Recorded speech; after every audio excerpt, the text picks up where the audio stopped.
Okay, so I've taken my photograph and I have it in my gallery. So what I need to do is once I hover over it, you'll see that I have all of my options. And this is just in my Chromebook. I took the photo with my Chromebook. You can see we held the angle or the photograph at an angle so it looks like a hole. I didn't hold the paper flat up against my camera. That will flatten your image. So I'm going to click Edit, which is right here.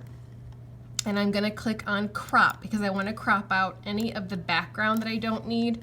This is really important if you have hands in the photograph, which you most likely will because you'll be holding your photograph or your drawing. So I'm pretty happy with this. I want to get as much of the background out as I can without losing my image. So that's done. It's all ready to go. If you want to, you can name it so you know it's the right one, Mrs. B Final, and then you can click Exit, okay? Now, you'll most likely have to go into your web store to get to PicMonkey. I have mine already installed down here, but you're going to go into your web store, okay? So I clicked on my search, pulled up my web store. Go to your web store, click on apps because you don't need the extension, and you want to search your apps for PicMonkey, and it should pop up once you do the PIC. So there, we want PicMonkey. You can do the extension down here, but we want the app. That's what we want. Mine just says rate it because I already have it, but yours will say add to Chrome. So you're going to want to add it to Chrome, okay? Once you've done that, you're going to open it up.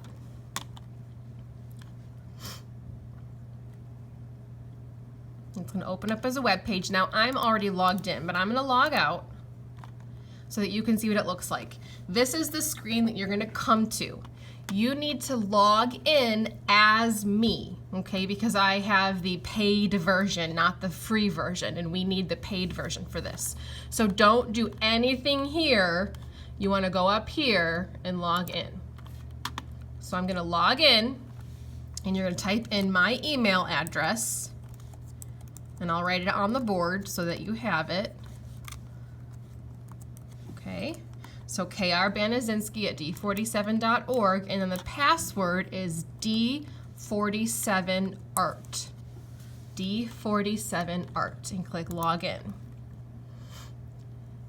And it will take you to the hub, which is just where saved photographs are. You can ignore that for now. You want Create New. So you're going to click on Create New.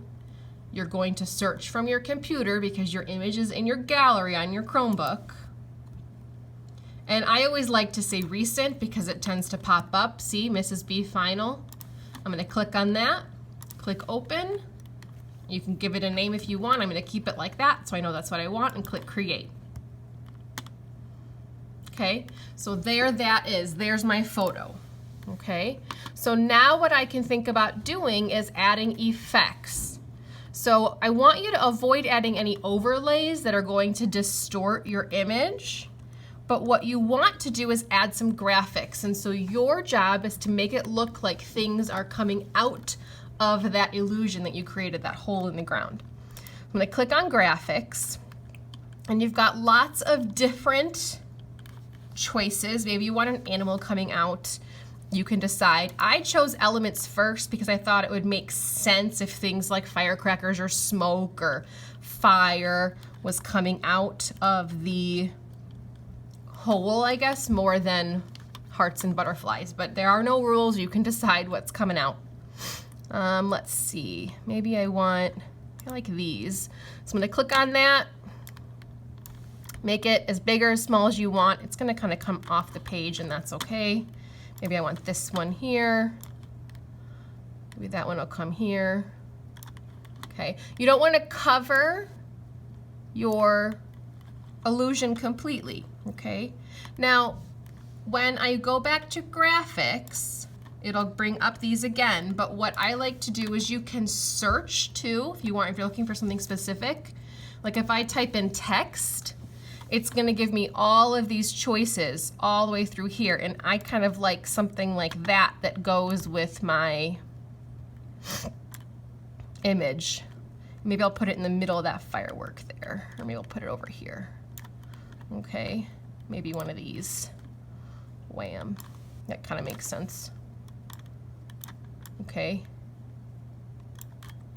So you can decide, scroll all the way down. So my advice to you is to choose text if you want to find words, because that's the easiest way to find all of the words that are in the system is search. In the search bar, type in text. Okay. So you can decide what you want to do. I might, let's say, maybe I'll say fire. Okay, and then all of this is going to come up. Anything that's related to fire. Maybe I want a rocket coming out of there. Okay, and if you don't want it, all you do is you click the backspace or the delete over here once it's selected. And you can turn it. Maybe that's shooting off the page there. Okay, you decide. If I'm like, I don't like it, get rid of it. Maybe I've got a hand coming out with a sparkler. That'd be kind of funny. And I want to put it down in here so it looks like it's coming out. Okay, once you're happy with it, all right, you're going to click export. You want to make sure you have your name, so your first name and final, so you can find it again. Okay, click export, and it's going to go right into your folders. It's going to go into this folder here. Okay, I think the easiest way is to then click show in folders so you know exactly where it is. Right now it dropped automatically into my drive. Okay, but if you want it, there's one right here. You can see it's highlighted. If you want it in your downloads so it's easier to find, just click and drag it to your downloads and it'll go there. Okay, and there it is. All right, so that is how to edit a photograph in PicMonkey.